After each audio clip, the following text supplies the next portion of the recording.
recording. Welcome. It is so good to see everyone. Thank you so much for being here today. I think I've pretty much met all of you now, but it's good to see you. I'm Angie Pilgrim. I'm the Director of Community Impact for the St. Croix Valley Foundation. And first, just a huge thanks. Thanks to everyone who's attending today for taking time out in what I know is a very busy nonprofit schedule to be here to learn and to share. And a huge thank you to Anne for delivering the training today and all that you did to prepare. I really appreciate it. So just a quick overview of the St. Croix Valley Foundation for those who are not familiar with our work.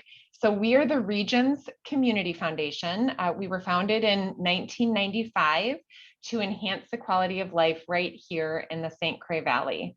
So we support 10 completely volunteer-run affiliated foundations, and those are located in 6 counties throughout the St. Croix Valley. So 2 over in Minnesota, Chisago and Washington counties, and then 4 here in Wisconsin, Burnett, Polk, St. Croix, and Pierce counties here in Wisconsin.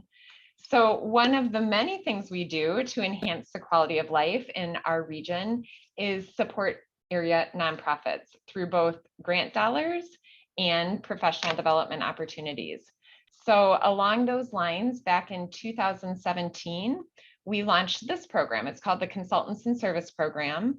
And the idea of Consultants in Service, otherwise known as CIS, is to help small nonprofits, so we say operating budgets of about $500,000 or less, by matching their unique needs with our volunteer experts.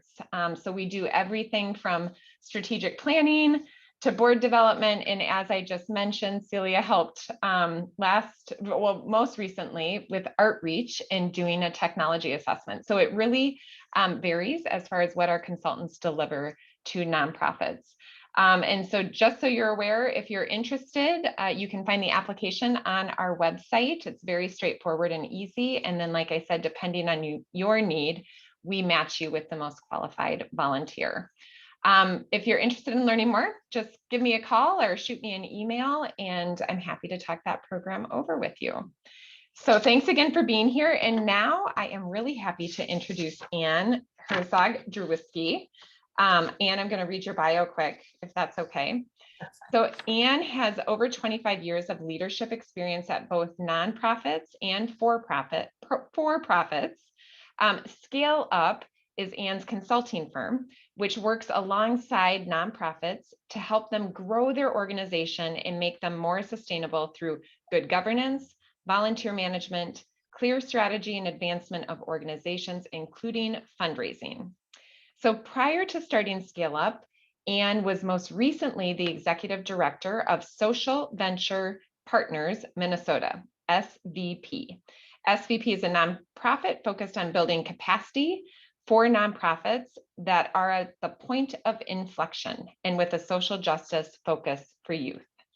So Anne's done so many wonderful things. She's worked with the Jeremiah program, University of Minnesota's Carlson School of Management, and the Minnesota Landscape Arboretum, and Twin Cities Public Television. So Anne, I am super happy to have you here today, and I will turn the floor over to you. Thank you. Hi, everyone.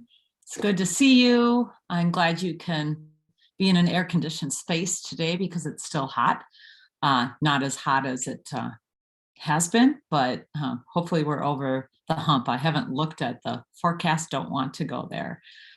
I'm delighted to be here today. I also serve on the board of the St. Croix Valley Foundation, and probably my biggest my strongest expertise, what I like doing out of the 4 buckets that were described as the fundraising side of it. The organizations that where I was not the executive director, I was usually the director of advancement, or raising money at the Carlson School or Twin Cities Public Television for national programming. So I'm really all about relationships with people. But I've learned a lot about governance, in particular when I was at the Carlson School of Management, and also when I was executive director of Social Venture Partners. So I have empathy for both what it's like to be a board member, as well as what it's like to be an executive director working with the board. So I looked at everyone's titles. I think I have it right. It's mostly executives. So I did a similar session for the chamber, the Hudson Chamber, John, recently, or maybe 8 months ago. And it was more of a 101 course. So I have a few of the 101 slides in the beginning, but we're going to breeze through those slides. It's kind of like, what does the board do? What does the executive director do? That's what the slides are about. And we'll go over them real fast, and then we'll get more into the meat of the session.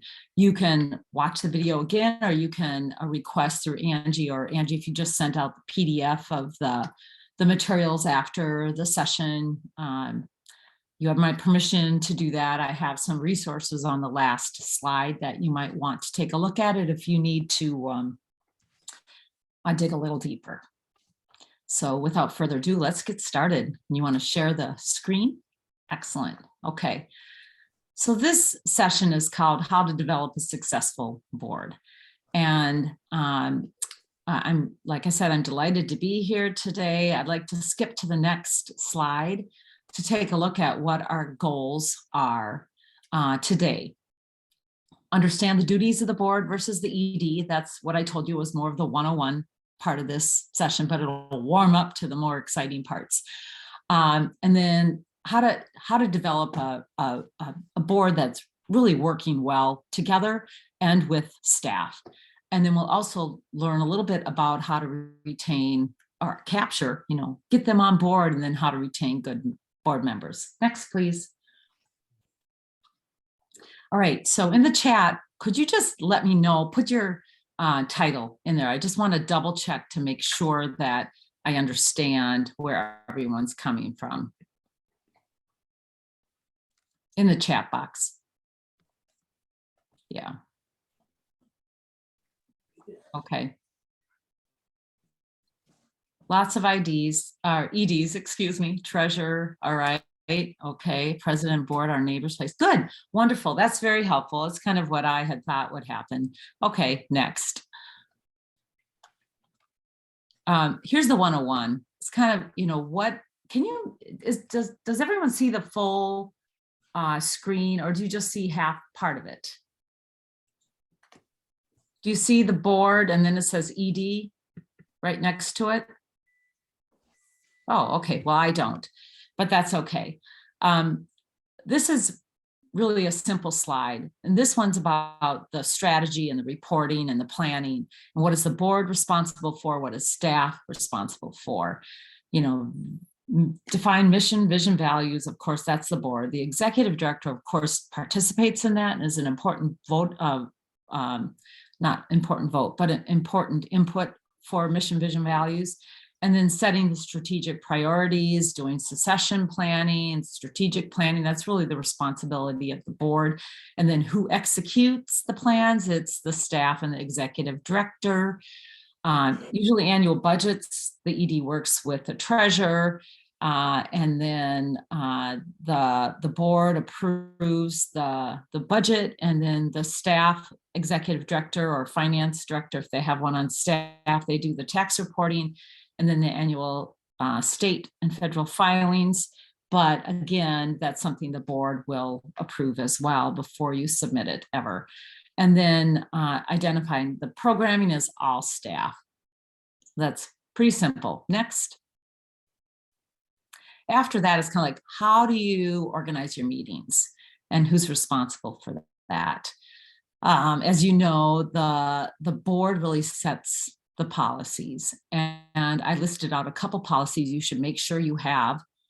And if you don't have it, either raise your hand and ask me for examples, or you can Google it. You can find it at a lot of places, like Propel in Minneapolis has a lot of the documents here. We've just gone through a lot of this at the St. Croix Valley Foundation. I've gone through it a couple times with organizations, but it's important to have your ducks in order. And then when you fill out the tax forms, you can check the boxes that you have those documents available. And then the board, of course, is responsible for oversight of both legal and financial piece and that compliance. typically for committees, a board member should you should have at least one board member on a committee.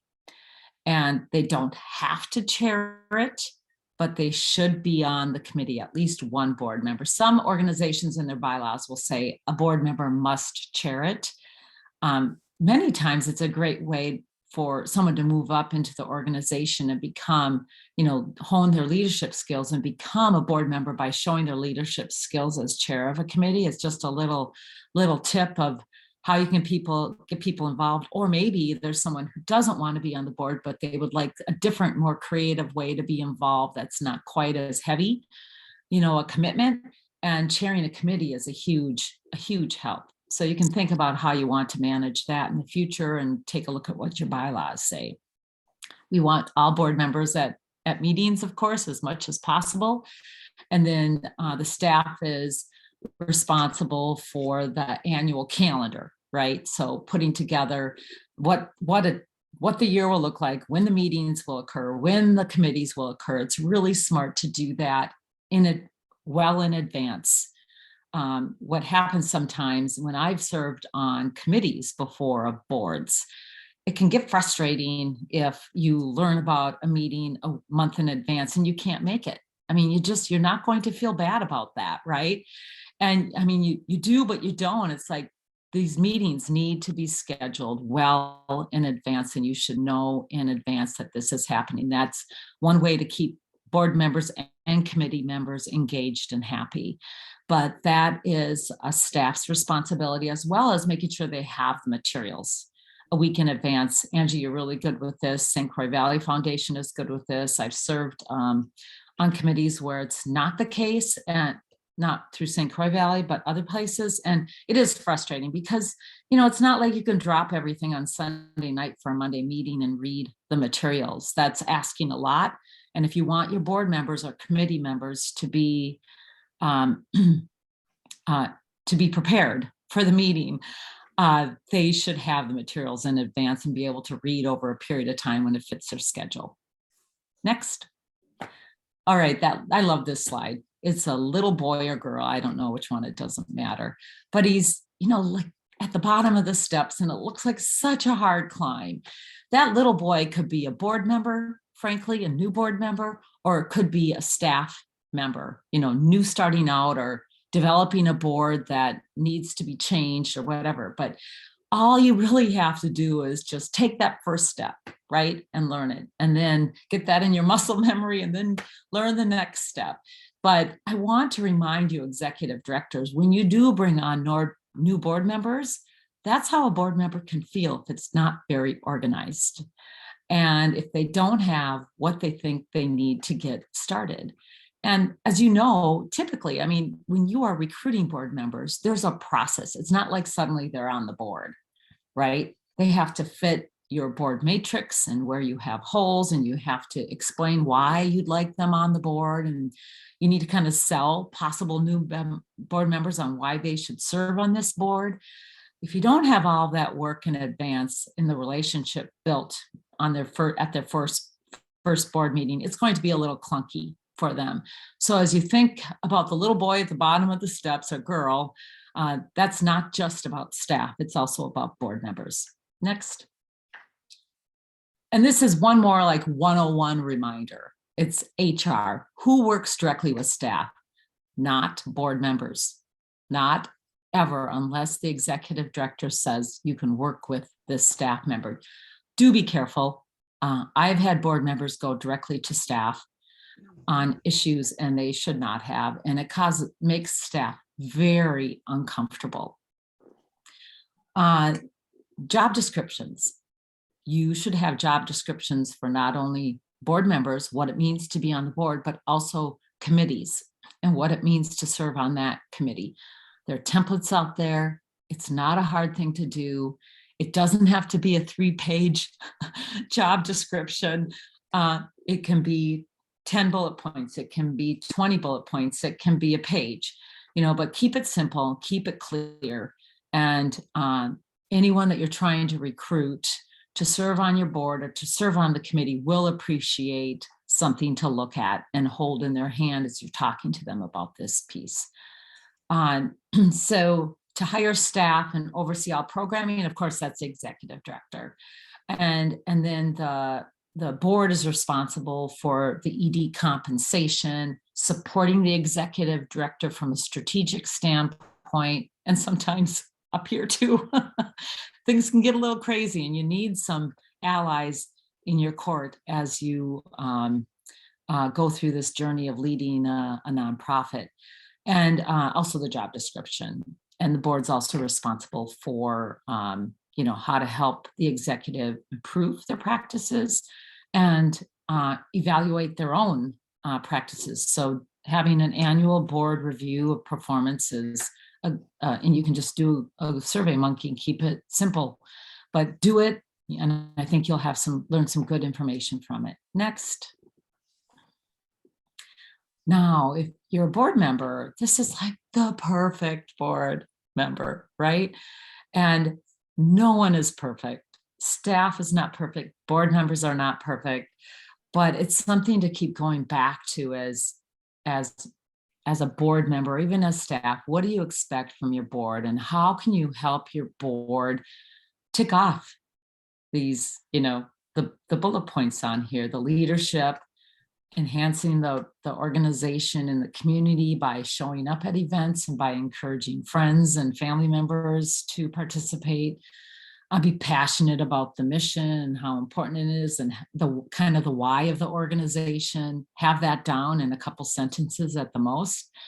Treat the executive director, carefully with, a lot of kindness and respect, and that goes a long way. Be reliable, build trust with the staff as well as other board members. That's really important. And then whenever possible, lead with a personally significant donation. And a lot of, so I get pushback on this topic sometimes. But remember when I said a perfect world,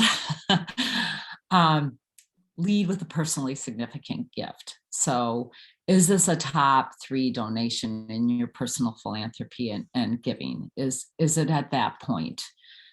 It might take a while sometimes for board members to get there because they're weaning off of other commitments with other organizations.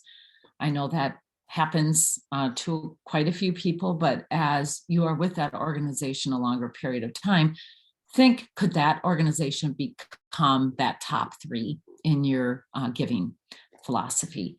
And then be a brand ambassador and help. This is the hard one. A lot of board members have difficulty with the advancement and development of the organization. But it's not hard. They don't have to ask, but they can host parties at their home. They can bring potential prospects to events. They, can get a table at a gala. I'm kind of an anti-gala person. As a fundraiser, we can go into that a little further. I think they're important for fundraising, but it's very staff intense to have big events. But if you're going to do something like that, and the board wants to do it in particular, make sure they're getting the tables and they're filling the tables with people who are new and fresh and who might be passionate about the mission. Next. All right, now, of course, we need the 3-legged stool, right? Seems like many times I see the 3-legged stool. These are my 3-legged stools, though. I think it's kind of the Ann brand of how to build loyalty and how to attract and retain board members. Besides a fiduciary responsibility and overseeing the executive director and, what we talked about at that last slide, this is how staff can help board members. So we're going to walk a little bit through this session, and then we've got a few more slides to get through, and then we can have some questions. But as I'm chatting during this portion, please just like physically, you don't have to use your reactions. You can physically raise your hand. Angie, if you could watch for that. If anyone has questions, let's do that. Okay. So the first leg, ta-da, is Angie, connections. A lot of people join boards because of other people who are on the board. And, it's the mission, of course, first, right? I mean, that's first and foremost. But then they want to know who they're going to be working with. And so that's why it's important to have your board members listed on your website and to make additional, as you're recruiting board members, to have them meet with other board members, because they might not know them, but they can read their bio and they can have an understanding if the board is balanced, or is it all full of finance people, or is it all full of marketing people? They can figure that out pretty fast if it's a good fit.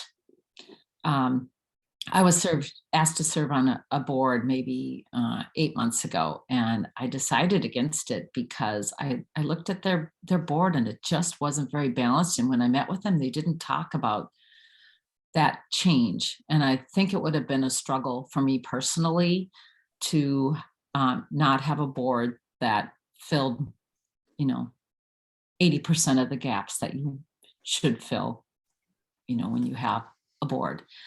So first leg is making those connections.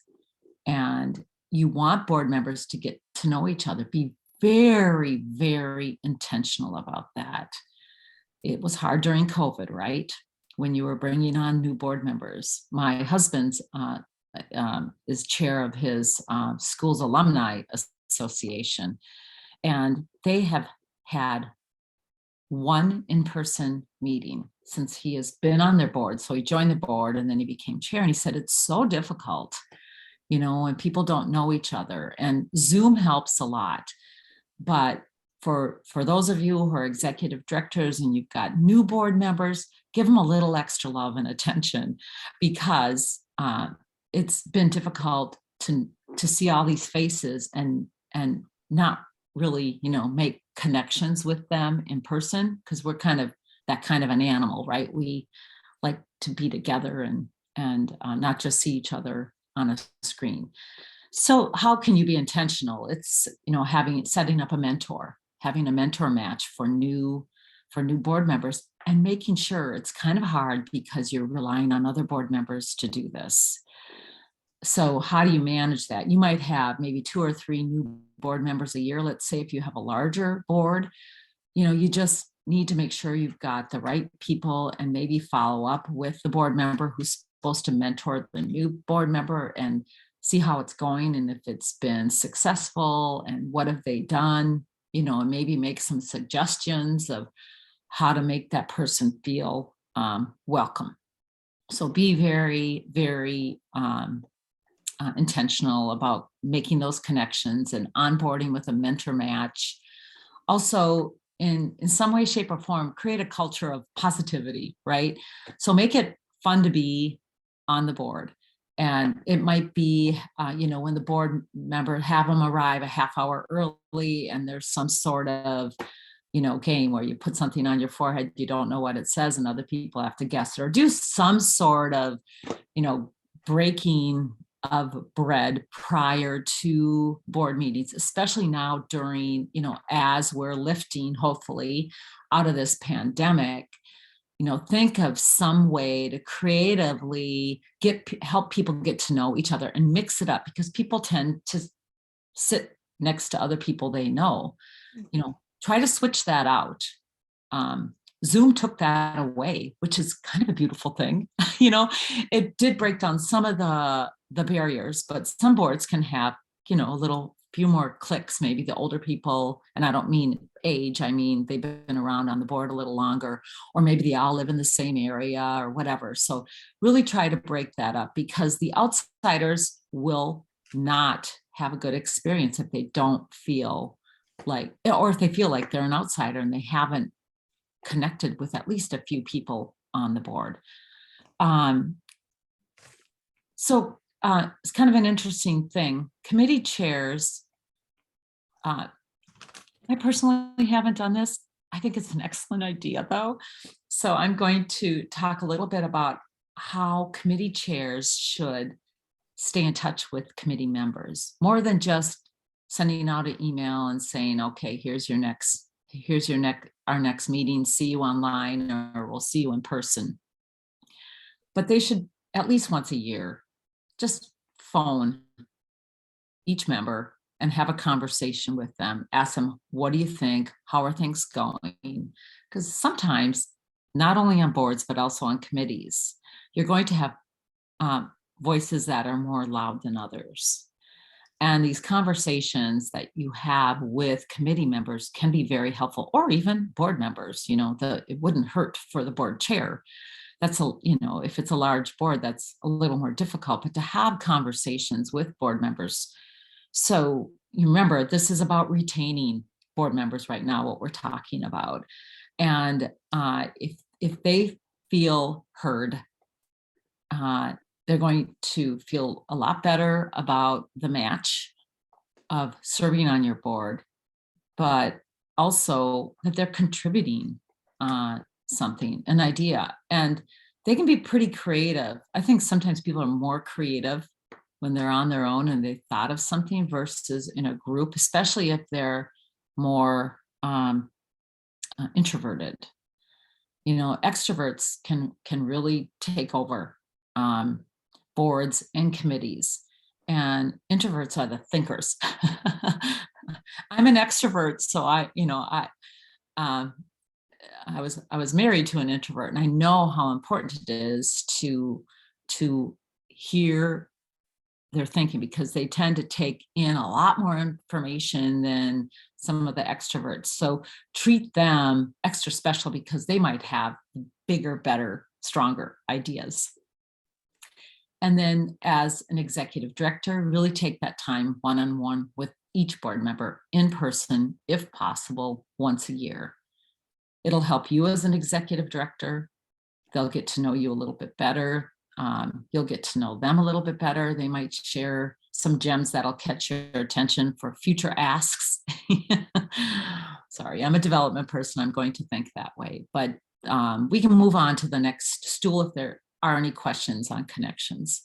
Now remember, these are my 3 stools right now. Here, I have to ignore something that popped up there. Technology, that's what that was. So my stools, I thought through like post-pandemic and during pandemic. And I do think that technology, we can use it in a more effective way than we've ever used it before. Almost everyone now knows how to use Zoom or Google Meet or whatever, Microsoft Teams, whatever the platform is. Boy, 3 years ago, most people were still learning, or a lot of people were still learning how to use it. But make it possible for every board member to never miss a meeting. Now, some of you might say, well, we want our board members and they're in person, and if we offer Zoom, everyone's going to be doing it from home. I think your messaging will set the tone. For those in town, we'd really like you to make every effort to be at the meeting in person. If you're traveling and you're out of town, we would like you to make every effort to join the meeting via Zoom or whatever platform. And that's a big sea change. I know you only need quorum to make decisions, but if you have 4 board meetings a year, that's not a difficult thing to fit in. So use it, take advantage of that technology. Provide everything a week in advance that they need. I already talked about that. That's using technology. It's as simple as, I don't know who puts the board packets together for the St. Croix Valley Foundation. Who does that, Angie? Heather, the president, does it with some assistance, but yes. Sure. Well, she does something really simple. Okay. When you put the board packet together and you're going to send it electronically, I don't know, many of you, if you remember the old days, how you'd have 3-ring binders for your board members for each meeting and you print everything out. You're pretty lucky that you don't have to do that anymore. And if you're doing it, change it now. Don't do it that way anymore. But what really helps is you take your pencil out or your pen before you turn it into a PDF and you put page numbers. You have to handwrite the page numbers because it's a consolidation of a bunch of different documents and Excel and Word and PowerPoint. Put those page numbers on the document that follow the agenda. Huge, huge help. And it's such a simple practice to do. Also, particularly when you have new board members, offer board training platforms that they can watch online. Angie, I forgot the name of what St. Croix Valley Foundation uses, but it's really good. It is. It's specific to community foundations. It's called CF Express, and it has multiple training modules that you can watch to learn about community foundation work. So. Yeah. So there are board training opportunities and platforms that you can provide to, I forgot what the U of M had, but University of Minnesota had, they offered a similar packet, but it wasn't very good back then. Now I think there's so many more choices for training platforms. And then also, we use technology so much, but remember, for the most critical conversations, it's most important to meet in person. If you can't meet in person, pick up the phone. And if you can't pick up the phone, set up a video call. But now, as we are lifting, again, hopefully out of this pandemic, try every effort when it's a tough conversation to do it in person. So I talk about technology, but that in person is critical for tough decisions. Next. The third leg is board priorities. So a lot of organizations will have a big, thick strategic plan, right? And to be a board member, particularly a new board member, and if you have 10 goals, that's really hard to keep up with. So what are the top 3 from a plan? Like, what are we going to work on this year? That's a hard practice for most organizations. Like, what are the 5 max, 3 most important things we are going to accomplish this year, and get the board behind it. Ask the board to help you prioritize and stay more focused. Some organizations are more complicated than others. And I'll bet everyone on this call is thinking, well, my organization is more complicated than that. But when you're thinking year to year, if you can come up with 3 critical goals, like what must you accomplish this year? What's a must-have versus a nice-to-have? That will help your board members stay on task and feel more motivation as they're working with you. But I think that the strategic planning, any succession planning, anything that outlines the future, where do you want to be in 3 years, is extremely helpful for board members. But moreover, how do you narrow that focus? That's a huge challenge for board members to narrow it. And it's an even bigger challenge for staff, because you have so many things going on. But what's the tip top, most important? Think that through. That's my challenge for you to come up with in the future. REC is working on reorganizing. Christy, do you want to share that? Can you share right now? I know you're not on video. Can I share the actual format, are you asking, or what were you? No. Can you just share what you were, sure. what you had in the chat? I couldn't keep up with it, and it looked interesting. Sorry. That's all right. I might be jumping ahead too, if you're going to talk about agendas and kind of setting the meeting. But as we're talking here, I'm listening and I'm thinking, our board meets every other month, and it's a 1.5 hour schedule. and it could go 5 hours, and it's Yeah. long, boring, and everyone's doing is actually what's already written in the agenda. Yeah. So it's kind of time wasting. At the same time, people haven't met since 2 months ago. So the office is busy. We've been 60 days out, since the last time we met with the board. And we're struggling a lot. So we're trying to reformat that agenda. So I wondered if others had good agenda kind of ideas or examples, or if you had any. The EC is really interested in July, really picking it apart and starting over a little bit with that agenda format. Yeah, I think it is my opinion that whatever you provide in writing, the board members should read that, and you don't report on that. You report on what action items have to be done. So if a committee doesn't have anything to report at a particular meeting, they can just say, they won't be on the agenda. They don't have to be on the agenda each time. And I think that's critical, to just say, we're going to make this change. So committee reports need to be provided in advance, and whatever you want board members to know. But if you want the board to vote on something, or it's a critical decision, that's when you should put it on the agenda, and only that. Yeah, St. Croix Valley Foundation does it that way. I very much appreciate it. It's such a waste of time to go through the reports. Like, why did you give me the packet a week in advance, and I'm reading it and I'm sitting through this? I mean, we are very anxious people, right? We're here to do the good work of the mission, and let's just be effective. I mean, an hour and a half and it's boring. There's no reason. I mean, if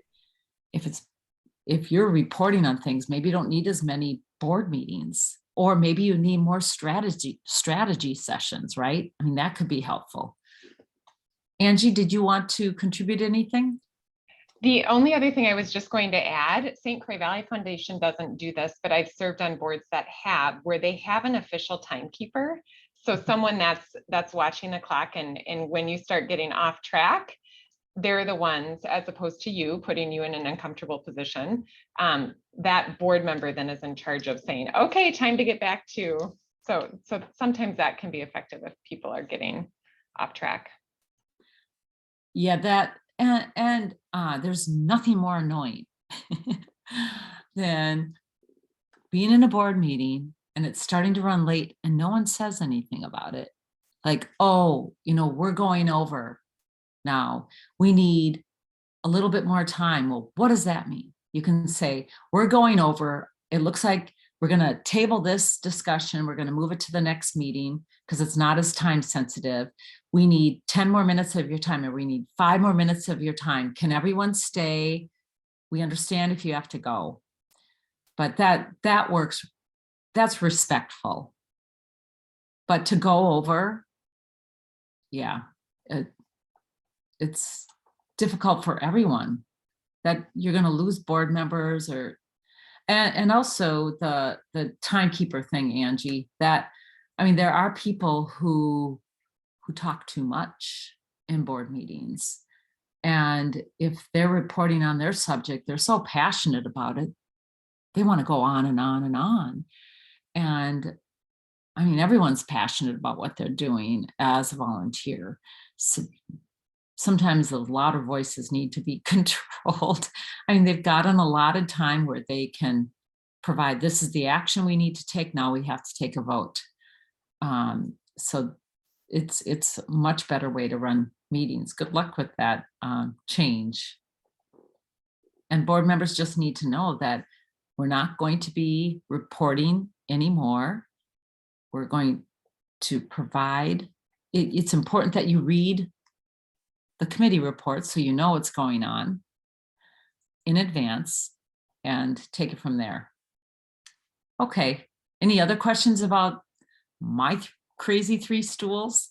Because we could come up with a lot of different areas, but this is more like post-pandemic or getting out of the pandemic, what I think is important, what I've learned. Okay, we'll move on.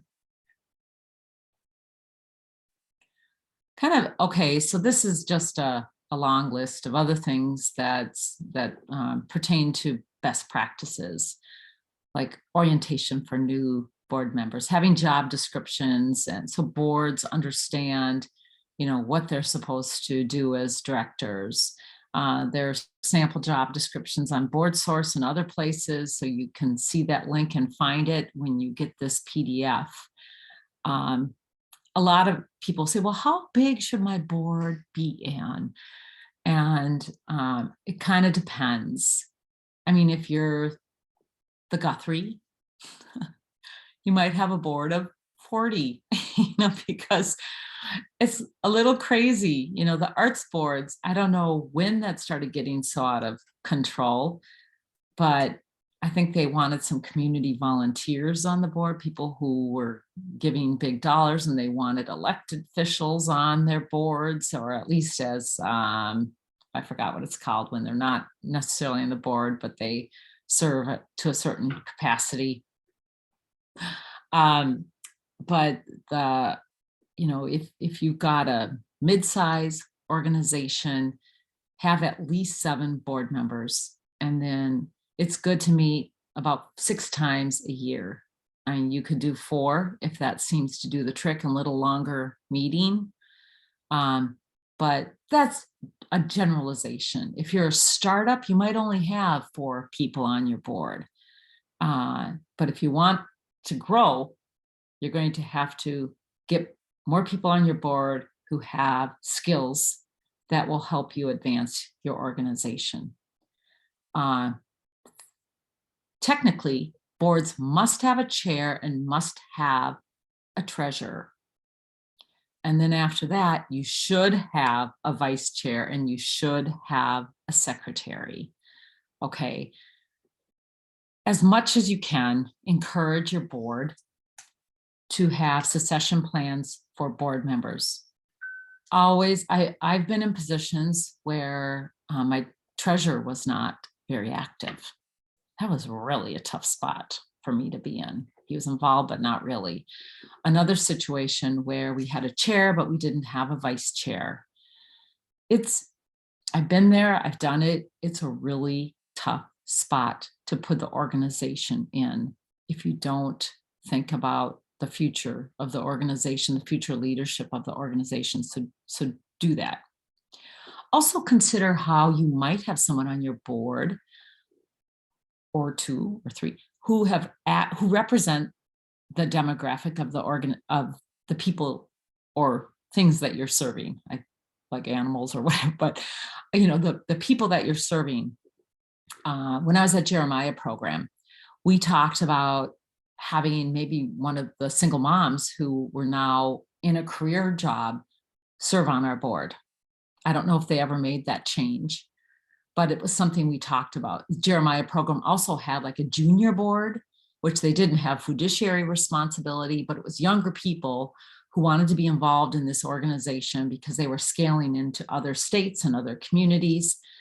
To get the younger folks involved in nonprofits, a junior board is sometimes very effective because you're hearing the voices of the people you're affecting more than anything else. But it also is like leadership development for future leaders of your organization or of the community or of the state or of the world. It's all, it all comes out in the wash. Whoever they serve, it ends up benefiting others who need more support and help.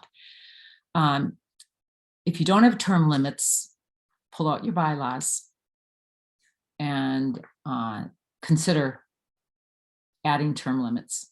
There was an organization, really good organization in Wayzata, and they have a lot of passionate people on their board, but they had people who had been there a long time. They didn't have term limits.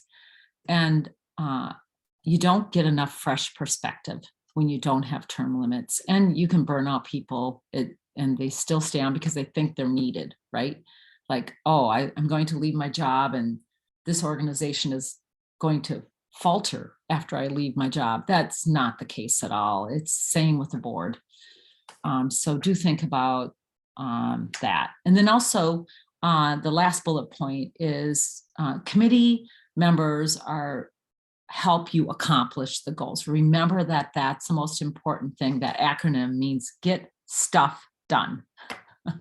I use it often, and sometimes I use a bad word in the middle, but it's get stuff done today. All right, next slide, please.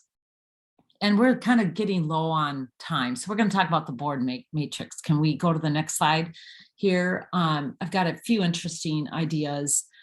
Before you come up with a board matrix, if you don't have one, decide on the goals that you have as an organization, and then organize that, the terms and everything for that needed accomplishment to reach that goal. But of course, we've all heard about functional expertise and skills, DEI, legal, finance, marketing, and experiences is kind of a different thing. Like, have they worked with the government? Do they have other board experience? Are they an entrepreneur who has grown a lot of organizations, and they've won a few times and they've lost a few times, because that's what an entrepreneur does? Have they been leading change in any way? Are they involved with the military? A lot of times you won't see these checkpoints on a matrix, but it's something to think about. And then resources and capacity, we've seen that before. Do they have access to people? Do they have access to whatever particular funding? That's a good thing, but not everyone will bring that gift to your organization. They'll bring other gifts. What sort of connections do they have in the community? That's a little bit like resources and capacity, but it's slightly different. And then I was presenting this at the Minnesota State Colleges and Universities Development Conference about a month ago. And we talked a lot about this next bullet point. And someone said, well, would you ever think that, would it be a good idea to have all board members do the Myers-Briggs or something like that, so people can understand? Or there's this color thing you can do. I don't know if anyone has done colors before to figure out what your style is. Well, I was 3 out of the 4 colors. I was so like balanced, nothing really, I didn't excel at anything. I'm kind of a generalist. So the color thing, I'm not a big lover of the color thing, but I like Myers-Briggs, or you could do other things to figure out where people are at and to help each other understand each other. And then of course there's the demographics, which your matrix must have the demographics, because if you want to mix things up and get young people, old people, different genders, how they identify, zip codes, where they live, ethnicity, it can help you reach your goals over time. It might take more time than others for some of these, but let's go on to the next slide. Term limits, again, this is just a little lecture on my part. If you don't have it, do it. Of course, executive directors don't have term limits, but you should have it for the executive team of your board. You should have it for the chairs, for the committees. Really important for the long-term health of your organization. Thank you. Next. Okay. And then one more thing, this inherent power dynamic between boards and staff that needs to break down. You have to figure out a way to have clarity of roles. That's why I talk about the top 3 goals that you have. That clarity of goals it's so important for the board to understand, for staff to understand, to be open to change, both for the board and the staff, to trust and respect each other, to help each other, listen to staff, listen to board members. Don't be intimidated or think that someone's idea isn't worth listening to. It's so important to share that passion together as a team. So, as an executive director, I've been there. I know what it's like. It's not always easy. And here are just a few ideas to break it down. And it takes some time with certain people, other board members. Not every board member will you ever be able to break that part of it down, but that's a tough thing, and board members need to be reminded that that inherent power dynamic is there. And they might even preach it, but they might not. But, even if they preach this, oh, there's that power dynamic. I'm sorry, I'm telling you what to do, but then they don't live it. So there needs to be a kind way to bring that back to where it should be. You know, they are volunteers, they're helping the mission of the organization. Next. That's it. And then the next page has some resources, particularly for governance. And you can see on the second column, I added St. Croix Valley Foundation's Consultants in Service. We have a program where you can apply for support. I think I've done a few of those, like, are you ready for a capital campaign? I worked with a couple boards on that. And, you know, different fundraising pieces and governance. And there's all kinds of programs that Angie sees coming through past her desk, but there's a process you have to go through to apply. And then there has to be the right match. We won't waste your time with the wrong match.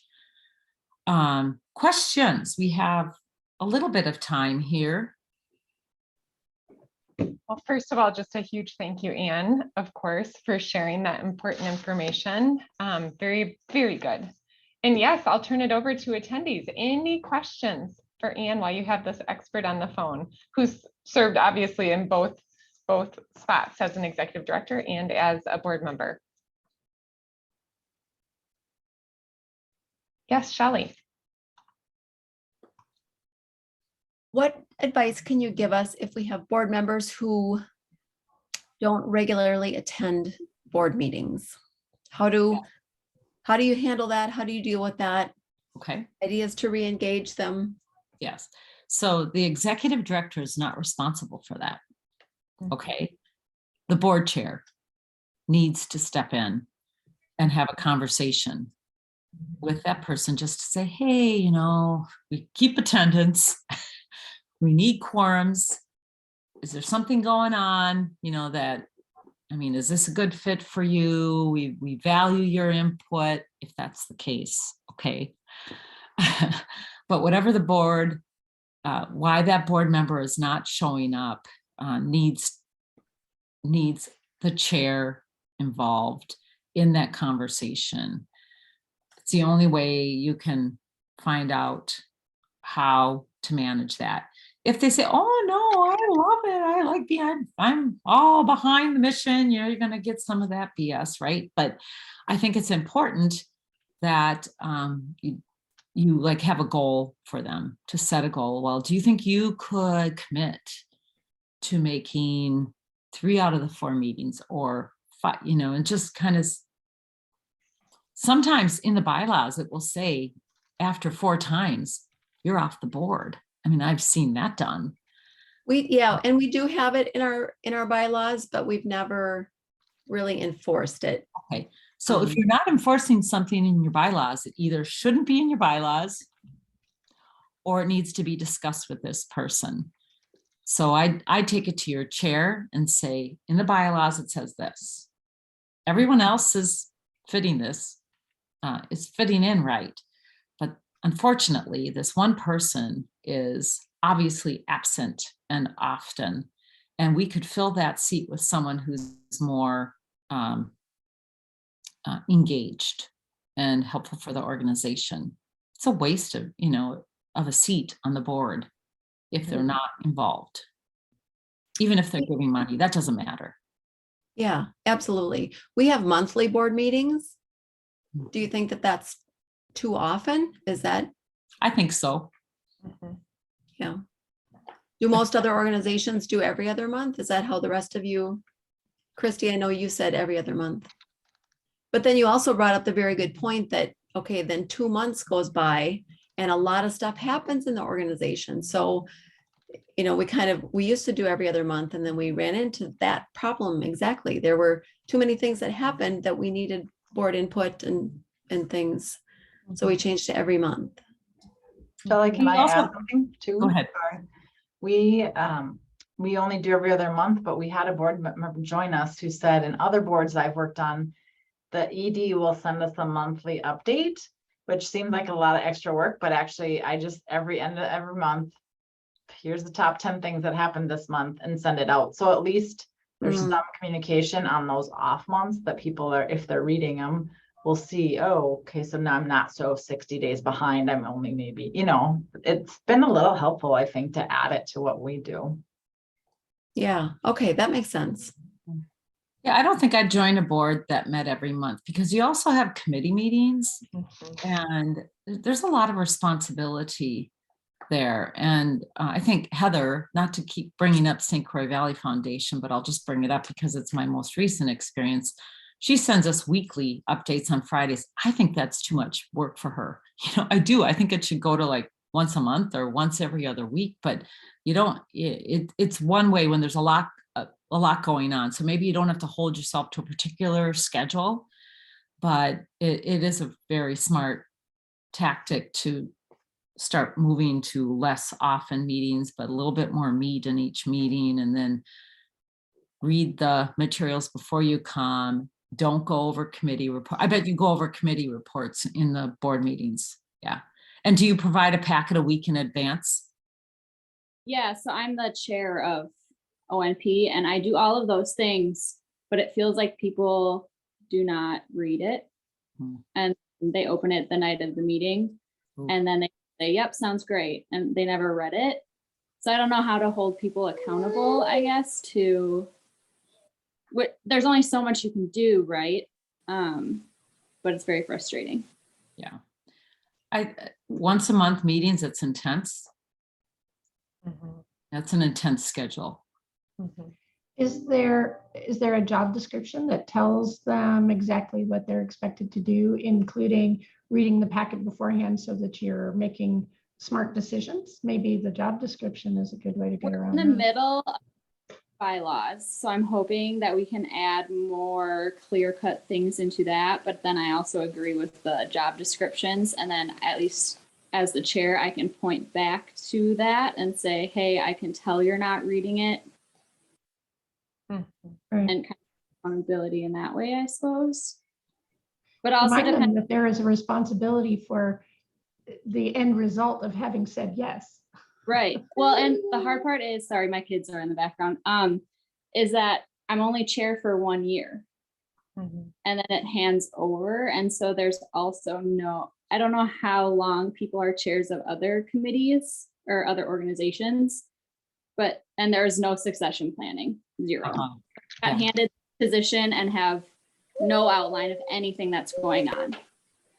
So that is super important, I can tell, and I will be working on that, but it's really hard to start from scratch and to take over and to now, like, we don't have a strategic plan that's great, and like we just have a bunch of things. Just figure out what needs to get done, and then have steps. Like, how are you going to get there? Like, we're going to hit this, we're going to tackle this first. Maybe it's your bylaws and the amount of meetings you have, and don't take it all, and it has to be something that the next book, because you're only a chair for 1 year.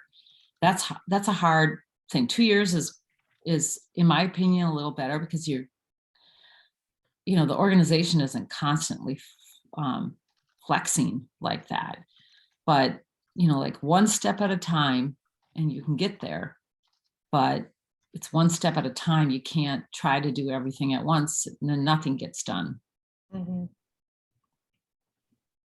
Okay, I'm just realizing we're at 1:02, so I'll stay on for a few more minutes if anyone has questions, but we also understand that some of you may need to drop off. And I thank you again for attending today, and thank you again, Anne, for presenting. I will be following up with a survey as well as the materials. So if you have any questions, please feel free to reply to that email.